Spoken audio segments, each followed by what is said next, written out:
इस वीडियो में हम लोग क्लास 8 हिंदी का एग्ज़ाम पेपर देखने वाला है। एग्ज़ाम पेपर का सॉल्यूशन आपको प्रोवाइड करा रहे हैं। आप सब कमेंट में लिख रहे थे कि क्लास 8 हिंदी, क्लास 8 का जितना सारा एग्ज़ाम पेपर है वो सब दिया जाए। क्लास 5 का दे दिए, क्लास 8 का भी दे दिए और क्लास 8 का तो दे ही रहे हैं। तो देखिए, एक भेजे थे टीचर, तो उसी का सॉल्यूशन आपको प्रोवाइड करा रहे हैं। तो सारा का सारा टाइप कर दिए सिर्फ आंसर, ताकि आंसर पे सारा का सारा फोकस जाए। ठीक है, तो देखिए आगे 10 नंबर का रहेगा। सबसे पहले क्या, नीचे दी गई रचनाओं का उनके रचनाकार से सही सही मिलान कीजिए। ठीक है, ये चैप्टर का नाम है और ये लेखक का नाम है। तो झांसी की रानी कौन लिखे हैं? सुभद्रा कुमारी चौहान। दीनबंधु कौन लिखे हैं? दीनबंधु निराला लिखे हैं क्या? दीनबंधु निराला आचार्य शिव पूजन सहाय लिखे हैं। ठीक है, ठेस कौन लिखे हैं? फणीश्वर नाथ रेणु। ठेस लिखे हैं फणीश्वर नाथ रेणु। और पीपल कौन लिखे हैं? पीपल लिखे हैं गोपाल सिंह नेपाली। ठीक है, और कर्मवीर कौन लिखे हैं? कर्मवीर, जो बच गए वो हो जाएगा अयोध्या सिंह उपाध्याय हरिऔध। तो आई होप ये समझ गए होंगे। तो आप ऐसा अच्छे से याद करके जाइएगा। यहाँ पर क्या करना है ना, 1 का 3, 2 का 4, 3 का 5। ठीक है, उसके बाद 4 का 2 और शुरुआत का अंत का है ना 5 का 1। तो याद कर लीजिएगा अच्छे से। नेक्स्ट देखिए 2 क्या लिखा हुआ, सही विकल्प पर सही का निशान लगाइए। 10 नंबर का रहेगा, 5 को रहेगा और एक रहेगा 2-2 नंबर का। तो 5 दूनी 10 नंबर का हो गया। तो इसमें 4 का ऑप्शन रहेगा, उसमें टिक मारना रहेगा। तो यहाँ पर सब सिर्फ आंसर बता रहे हैं। करिश्मा शब्द का अर्थ है, तो करिश्मा शब्द का क्या अर्थ है? चमत्कार अर्थ है। ठीक ना, करिश्मा शब्द का अर्थ है चमत्कार। अशोक का शस्त्र त्याग किस विधा की रचना है? तो एकांकी है। तो ये सब याद कर लीजिएगा। छोटा नागपुर स्वर्ग का एक टुकड़ा है, किस पाठ की पंक्ति है? तो ये है हुंड्रू का जलप्रपात। तो उसमें लिखा हुआ था छोटा नागपुर स्वर्ग का एक टुकड़ा है। ठीक है, हुंड्रू का जलप्रपात। तत्पुरुष समाज उस समाज को कहते हैं, तत्पुरुष समास उस समास को कहते हैं जिसका क्या? तो 4 का ऑप्शन रहेगा। तो खाली आंसर बता रहे हैं आपको। जिसका अंतिम पद क्या हो? प्रधान हो। जिसका अंतिम पद प्रधान होता है ना, उसको तत्पुरुष समास कहते हैं। बूढ़े भारत में भी आई फिर से नई जवानी थी। इस पंक्ति में भारत को बूढ़ा कहा गया, क्यों कहा गया? तो ये 3rd ऑप्शन है। भारत की दशा शिथिल और जर्जर हो चुकी थी। जब अंग्रेज थे ना, तो पूरा बहुत ज़्यादा क्या जर्जर कर चुके थे, सब कुछ है ना बेच करके अपने देश में है ना यहाँ से ले चले गए थे। तो आंसर ये हो जाएगा, भारत की दशा शिथिल और जर्जर हो चुकी थी। अब फिर देखिए 10 नंबर का, नीचे दिए गए प्रश्नों के उत्तर 1 से 2 शब्दों में दीजिए। 1 से 2 शब्दों में देना है, 10 गो है। ठीक है, 10 नंबर का, सामाजिक कुरीतियों को दूर करने वाला क्या कहलाता है? तो सामाजिक कुरीतियों को दूर करने वाले को समाज सुधारक बोलते हैं। मैथिल कोकिल किसे कहा जाता है? तो मैथिल कोकिल है ना विद्यापति को कहा जाता है। आँख का तारा मुहावरे का अर्थ क्या है? तो आँख का तारा का मतलब होता है बहुत प्यारा होना, तो बहुत प्यारा। विक्रमशिला जो विश्वविद्यालय है वो कहाँ अवस्थित है? तो भागलपुर जिला में है। संधि कितने प्रकार की होती है? तो संधि 3 प्रकार की होती है। कितने प्रकार की? 3 प्रकार की। तो यहाँ पर क्या है ना, इसमें क्या है ना, खाली स्थान रहेगा। ठीक है, खाली स्थान। तो इसी में आपको क्या करना भरना रहेगा। तो आंसर तो बता दिए सारा का सारा, आपको याद करना है। 4 देखिए, निम्नलिखित पंक्तियों के भावार्थ लिखिए। ये 5 नंबर का है, तो इस पर ज़्यादा फोकस कीजिएगा। ऊपर विस्तृत नभ नील नील, नीचे वसुधा में नदी झील, जामुन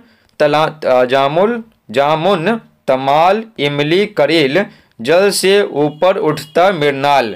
तो ये किस चैप्टर से है उसका है ना पूरा भावार्थ बताना है। तो चलिए आपको बताते हैं।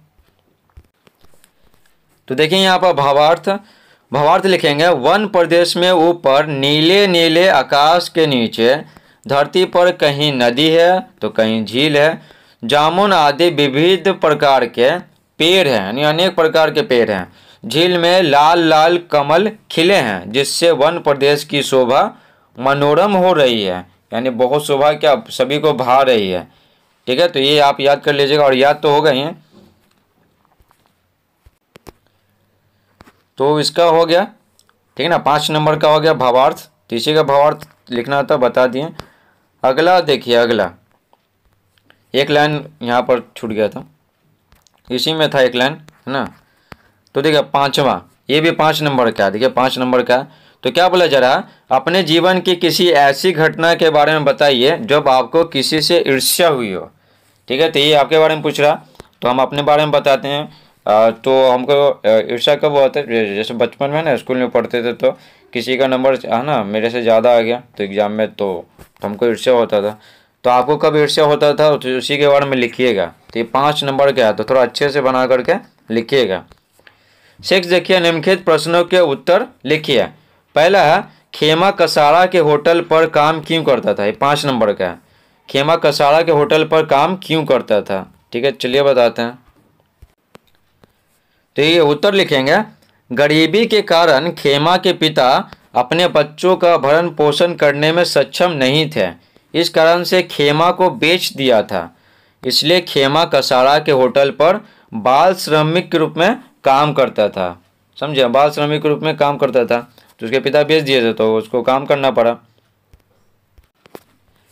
आगे देखिए दूसरा, आप अपने गांव के बारे में लगभग 50 शब्दों में लिखिए। अपने गांव के बारे में लिखिए पर लगभग 50 शब्दों में। तो ये 5 नंबर का है, तो ये सब तो ईजी है। उसके बाद देखिए ये समाप्त हो गया, तो इसका आंसर आपको बताते हैं। तो आप क्या लिख सकते हैं, इस तरह से आप लिख सकते हैं। ठीक है, तो आप अपने गांव के बारे में बताइएगा, और नहीं तो यही लिख दीजिएगा, वहाँ कोई देखने थोड़ी जा रहा है। तो लिखेंगे मेरे गांव का नाम रामपुर है, तो रामपुर की जगह आप अपने गांव का नाम लिखिएगा। अगर आपको अपने गांव का नाम नहीं पता है तो बस ये लिख दीजिएगा। तो मेरे गांव का नाम रामपुर है, यह शहर से करीब 50 किलोमीटर दूर है। तो आप शहर से जितना दूर है तो वो लिख दीजिएगा। आप नहीं पता है तो 10 किलोमीटर, 5 किलोमीटर, इस तरह से कुछ भी लिख दीजिएगा। ठीक है, यह शहर से 50 किलोमीटर दूर है। यहाँ मेरे दादा दादी रहते हैं। यहाँ का वातावरण बहुत ही शांत और शुद्ध है, क्योंकि पेड़ पौधे ज़्यादा हैं तो शुद्ध है, हवा शुद्ध है।